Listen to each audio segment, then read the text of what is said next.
La région du Sud Cameroun, une verdure tropicale qui garde encore la splendeur de son abondant feuillage, une ruralité joyeuse, une population laborieuse et vertueuse, et un quotidien où se mêlent abondance et sobriété.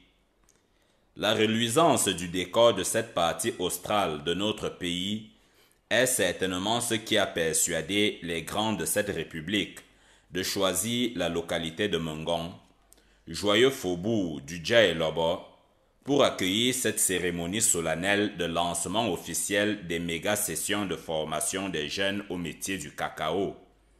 Un 6 février 2018 mémorable pour lequel le gotha de tout ce qui anime et construisent la vie dans les champs ont répondu présent. Évidemment, la solennité du moment a exigé un déploiement protocolaire des instants que l'on veut inoubliables. Ces conviviales dames réquisitionnées pour la musicalité de leur effervescence, le personnel politico-administratif de cette portion du Cameroun qui a vu naître le chef de l'État actuel, les notabilités traditionnelles venues sanctifier l'événement du moment, et aussi des éminences grises parties de Yaoundé pour soutenir le renouveau de la cacaoculture dont le germoir est désormais ici à Mengon. Ce qui nous a été murmuré sous cette tente trahit une vérité qui justifie le choix porté sur cette contrée, qui servira de point de départ à une culture du cacao qui nous revient un peu de loin. La région du Sud est un bassin important de production de cacao au Cameroun. Avec une pluviosité qui se situe autour de 1500 mm, les conditions sont plus que propices pour une culture que l'on augure rentable et de bonne qualité. Des statistiques du ministère de l'Agriculture et du Développement rural et de l'Institut de recherche scientifique du Cameroun révèlent que c'est 8 547 tonnes de fèves que génère le seul département du Dja-et-Lobo sur une superficie cultivée de 37 000 hectares. C'est grâce à ces cabosses que l'éducation des grosses légumes du coin a pu atteindre le seuil du réalisable, une efficacité en laquelle ces jeunes ont cru. Ils appartiennent à la cuvée 2017 de ce qui est convenu d'appeler la National Cocoa Academy. De jeunes personnes pourvues du background idoine pour lutter contre la pourriture brune et sur qui l'on peut compter pour évacuer des esprits le séchage des fèves sur le goudron. C'est pour eux que le ministre de l'Agriculture et du Développement rural a fait le déplacement. Henri Eyebe Ayissi, lui dont le passé académique a certainement été redevable à quelques tiges de cacaoyer dans son Obala natal, est venu manifester le soutien gouvernemental à une entreprise prévue pour sonner le tocsin de la rédemption cacaoyère nationale.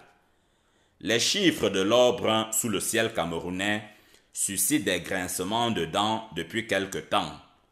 Le 19 août 2017, dans la localité de Ntui, au centre du pays, le ministre Luc Magloire Mbarga Atangana du Commerce, en lançant la saison 2017-2018, a révélé que le Cameroun, autrement dit le 5e producteur mondial de cacao, a subi une baisse qui est allée chercher dans les profondeurs des 14%.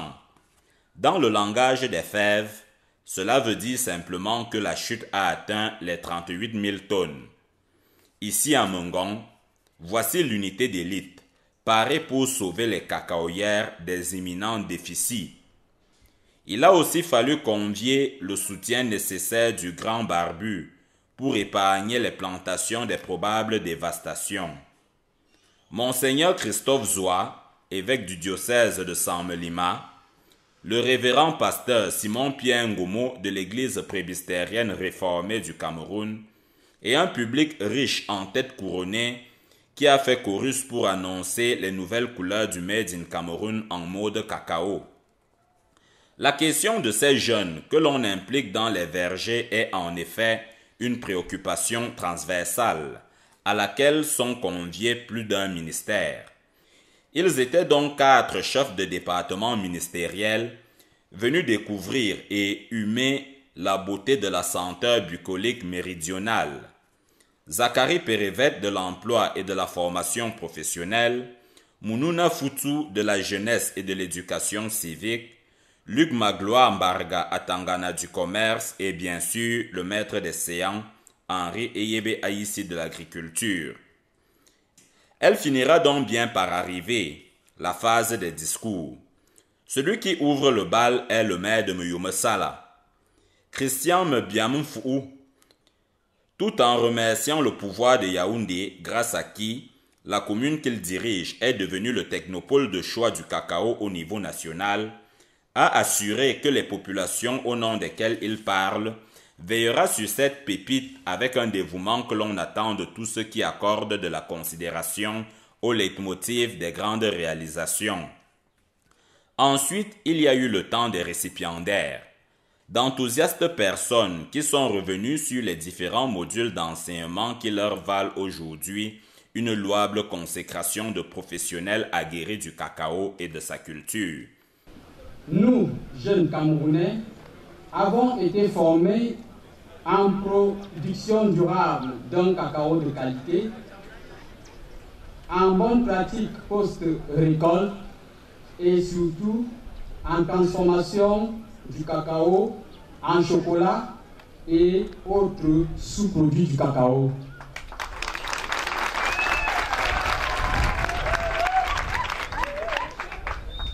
Au terme de notre formation, nous sommes devenus experts semenciers,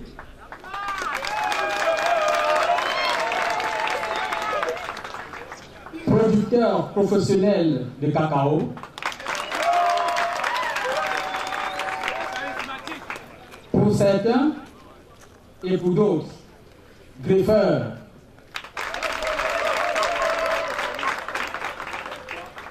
maintenanciers du verger et autres fabricants des sous-produits du cacao. Il y a eu également un goût de serment d'Hippocrate. L'affaire est suffisamment sérieuse pour que, solennellement, des engagements en mondovision soient pris. L'essor de la cacaoculture en dépend. Nous, jeunes Camerounaises et jeunes Camerounais, des régions du centre, de l'Est, du Nord-Ouest, du Sud, de l'Ouest et du Sud-Ouest, frais et moulus de la première série de formations aux divers métiers du cacao au sein de la National Cocoa Academy. Promotion de la National Cocoa Academy 2017. Nous nous engageons avec détermination à nous investir dans tous les métiers de la chaîne de valeur cacao, gage de la consolidation d'une industrie cacaoyère compétitive et durable.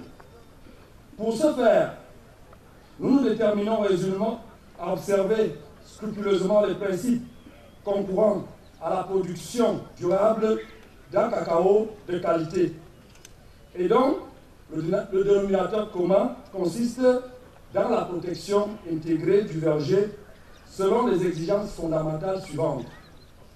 La mise en œuvre de la lutte variétale en privilégiant l'utilisation d'un matériel végétal cacaoyer sélectionné, c'est-à-dire résistant ou tolérant aux maladies et ravageurs. L'opérationnalisation de la lutte préventive, encore dite mesures prophylactiques ou techniques culturelles à l'effet de créer des conditions défavorables au développement des maladies et ravageurs du cacaoyer. La mobilisation de la lutte chimique, uniquement dans les circonstances où aucune autre alternative s'avérerait inefficace. Enfin, nous nous accordons à nous investir dans la construction des équipements et infrastructures de traitement post-récolte pour garantir la qualité sanitaire de notre production cacaoyère. Je vous remercie. La promesse est donc manifeste.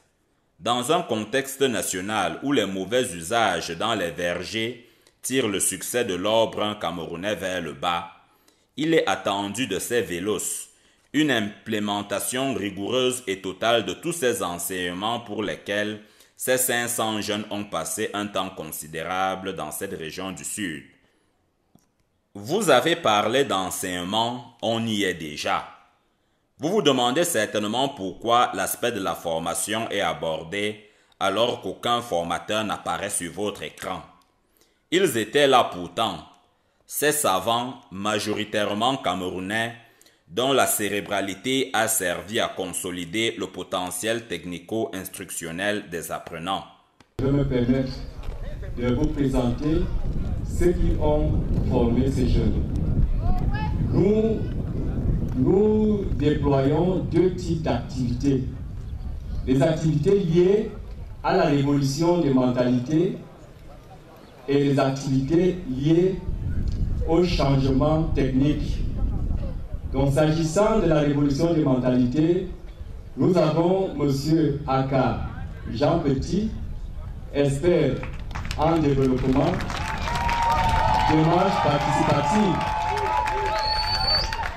donc, qui assure donc le changement des mentalités, la révolution pour migrer des pratiques traditionnelles vers les pratiques modernes. Comment cela est perçu et comment cela doit se passer? Parce que dans le cas de la culture de seconde génération, nous avons besoin des acteurs nouveaux. Ce que les anglo-saxons appellent des thinking farmers. Donc les producteurs qui obéissent selon l'approche OADA. C'est-à-dire qu'ils observent, ils analysent, ils prennent la décision et ils agissent. Et c'est cela qu'on va donc travailler, produire le cacao avec professionnalisme. Et c'est ce type de producteur dont on a besoin aujourd'hui. Donc, M. Aka est donc chargé de la révolution des mentalités, du pilotage des mentalités. Les autres sont chargés du pilotage des solutions techniques. Voilà, donc nous avons M.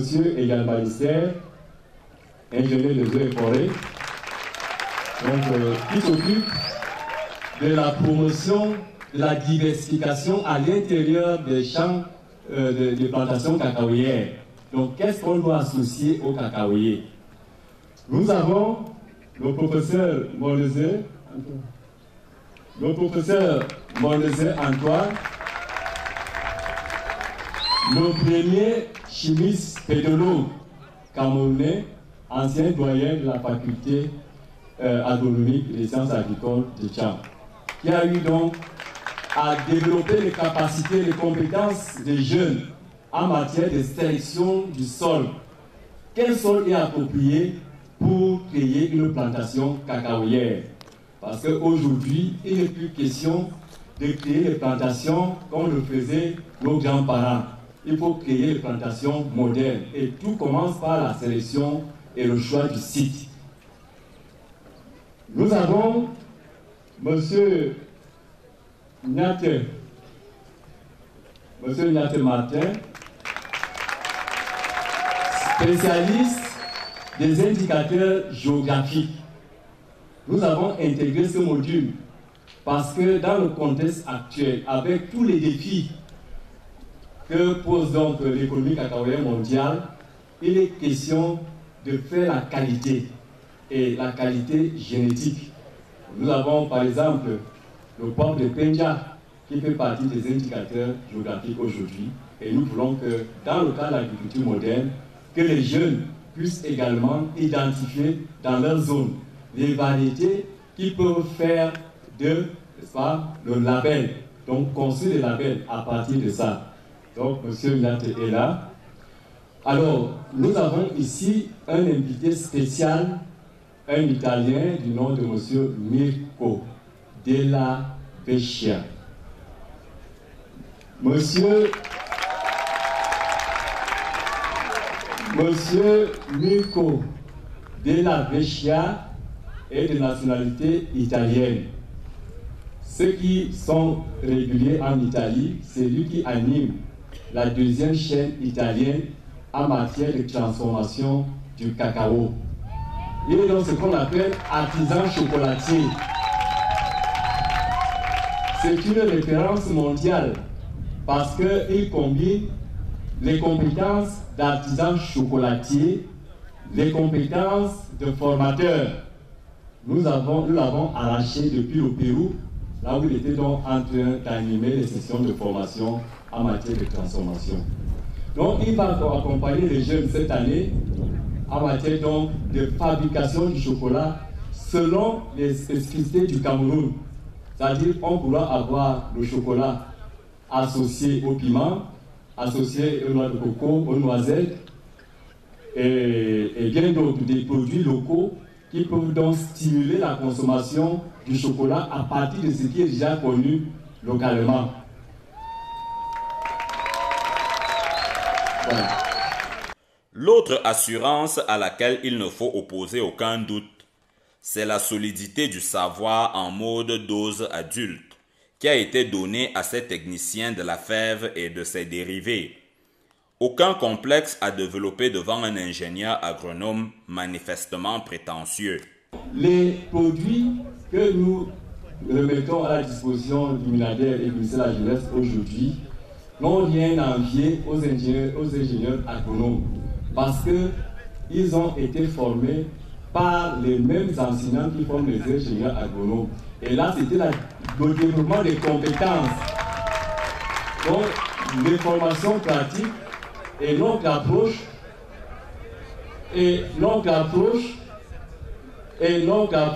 c'est learning by doing, apprendre en faisant.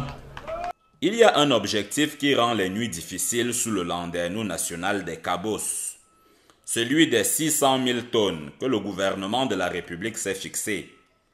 Mais le formateur d'il y a un instant est convaincu que l'on peut y arriver en consolidant évidemment le know-how des producteurs. Concentrons 25% de temps à la formation théorique et 75% à la formation pratique. Bon. Alors, le gouvernement camerounais s'est fixé un objectif de 600 000 tonnes de cacao à l'horizon 2020. Et sur les 600 000 tonnes, il y a 40% à former localement. C'est possible. Beaucoup disent que non, on ne peut pas atteindre les 600 000 tonnes.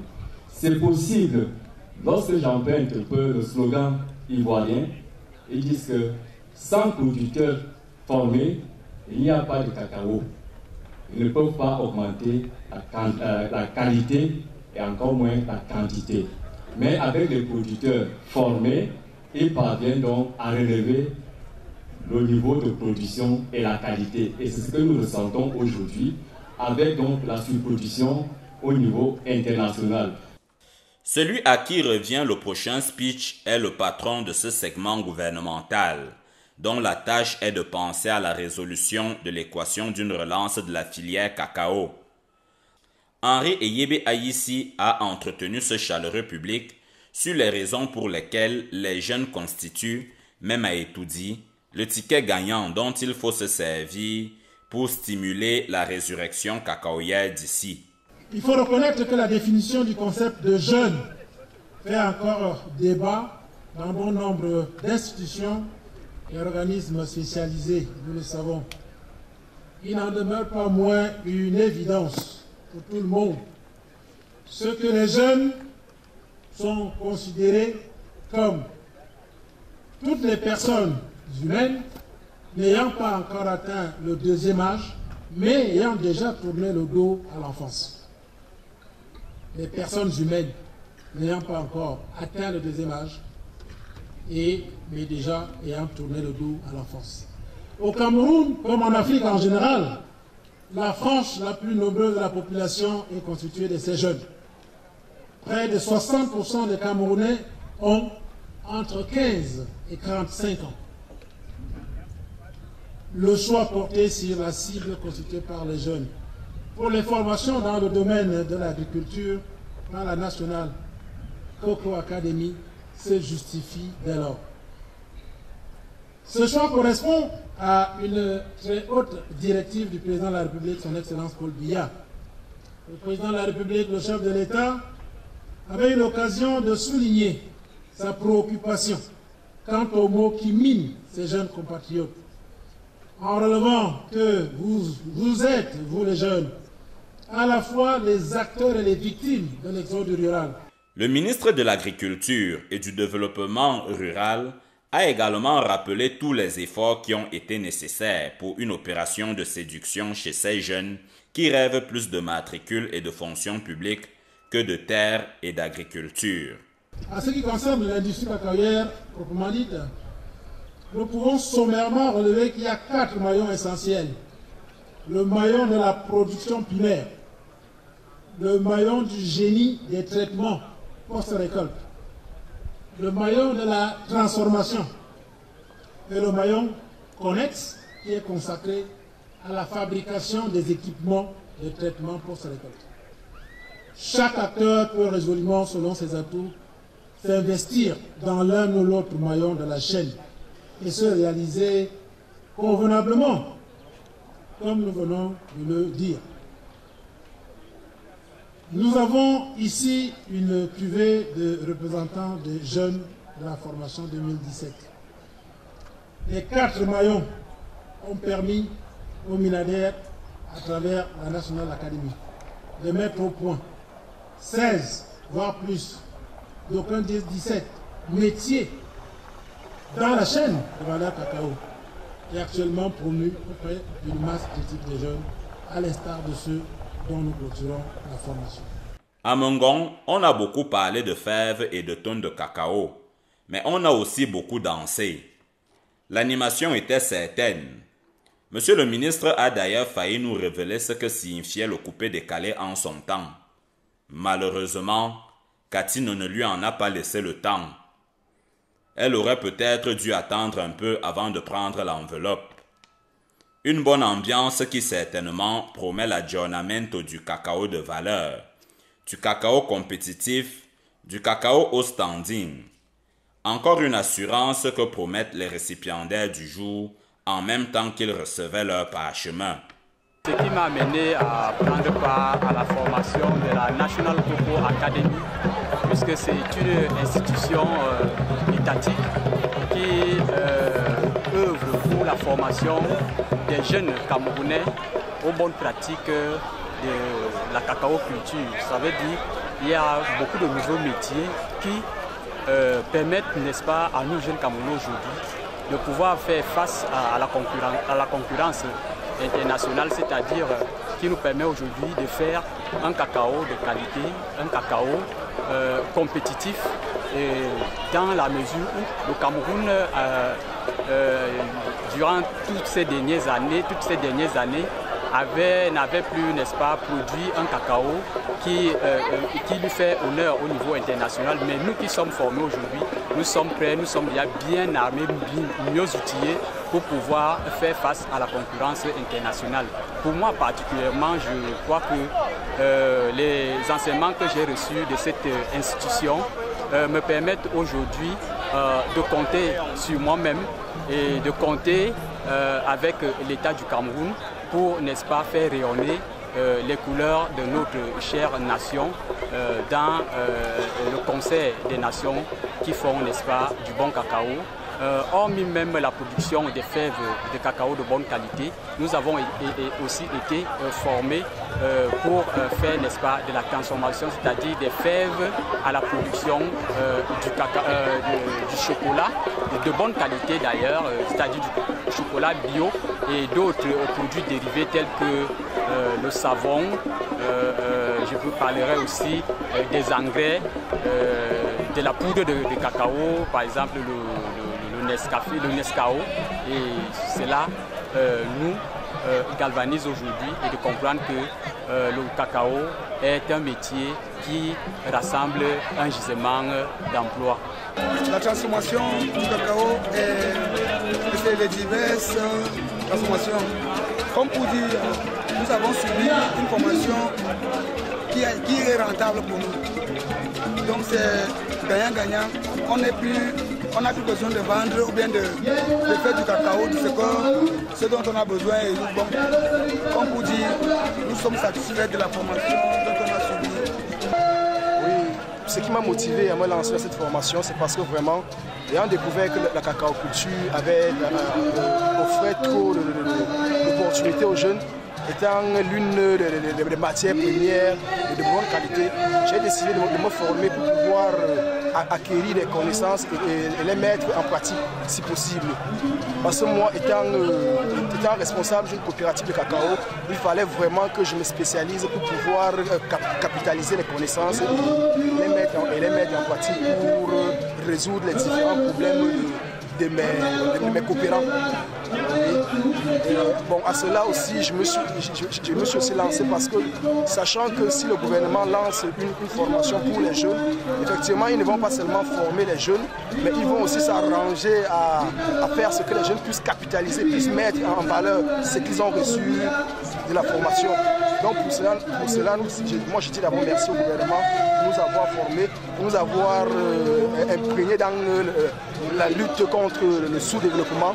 Et maintenant, je continue maintenant à redemander au gouvernement qui nous a formés de ne pas nous abandonner. C'est vrai qu'il nous a formés sans qu'on se demande. Mais aujourd'hui, maintenant, nous tendons la main vers le gouvernement qui nous a formés, leur disant qu'effectivement, nous sommes maintenant armés. Nous sommes armés des connaissances. Nous voulons maintenant mettre ces connaissances en pratique pour pouvoir développer notre pays qui est le Cameroun. En plus des diplômes, il y avait un avant-goût du savoir-faire de ceux qui séjournent dans les murs de la National Cocoa Academy. Un made in Cameroun en matière de tablettes et de barres de chocolat. Croyez-nous quand nous vous disons que c'est délicieux, autant que ce qui sort des chocolateries françaises. Toujours en mode découverte, l'artillerie à laquelle les formateurs ont fait recours pour les 75% de pratiques à laquelle ils ont fait allusion plus tôt. Ce qu'il faut en tout cas pour que le cacao soit de bonne qualité. Une balade utile et nécessaire pour découvrir l'antichambre du cacao camerounais qui promet des records de qualité et de standing gustatif. Ici à Mengon, la cacaoculture naît, elle revit et ceux qui en sont les porte-étendards après la jubilation du diplôme obtenu, s'attelleront pour un rayonnement du label Cameroun sur les cabosses.